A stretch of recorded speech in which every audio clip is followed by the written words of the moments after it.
Top news, the Environmental Working Group has just released its 2026 Shopper's Guide to Pesticides in Produce, and it found widespread pesticide residue on many of our popular fruits and veggies. All right, joining us now is registered dietitian, nutritionist Sherry Bookfar. Sherry, thanks for being with us here. When you break down the list, it actually does make a lot of sense. Basically, the fruits and vegetables that you eat sort of right out of the ground that don't have like a banana covering on it, things like that, are the ones that soak in the most pesticides. A lot of them do. But before we even have this discussion, let me just start by saying eat fruit and vegetables regardless if they're organic or not, okay? The benefits outweigh the negatives. Okay, now let's talk about the Dirty Dozen.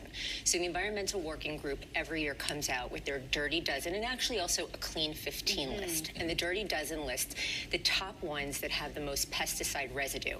They tested over 54,000 fruits and vegetables and found over 200 pesticides that were used. And the ones in the Dirty Dozen had on average 4 pesticides or more per.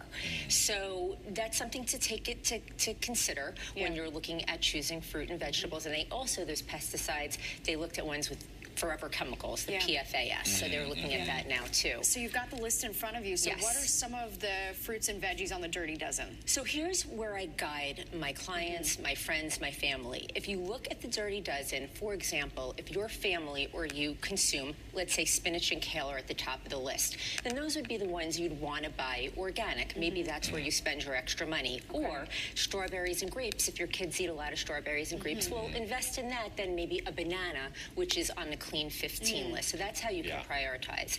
And children are the most affected, or very vulnerable. Sure, and it's also long-term. It's long-term exposure to it. But I don't want to scare anybody by, you should definitely be eating those foods, but you can also buy them on sale.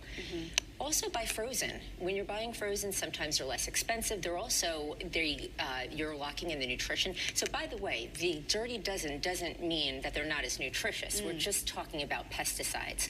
So organic fruit and vegetables, are not necessarily more nutritious than their non-organic counterparts. What you said is exactly what we do. We buy the organic stuff that will be on the dirty list, and then bananas don't need to be organic. That's exactly and avocados are on the clean list. So avocados are not cheap. So it's really good education. Good to know that, because it is expensive if you're going to do organic, and so you want to buy accordingly. Pick and choose. It's sort of like the dose, right? And an interesting thing you did mention too is they test positive for multiple pesticides, but we don't study the effects of multiple. And it appears that multiple pesticides is exponentially worse than just one.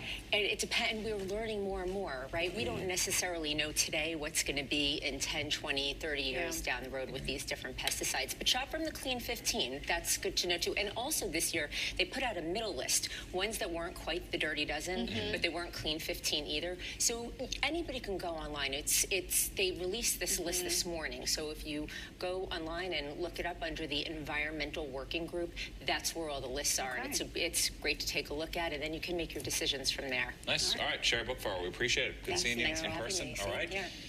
And going out to dinner can get quite expensive. We all know that these days, but a new bill is looking to make sure that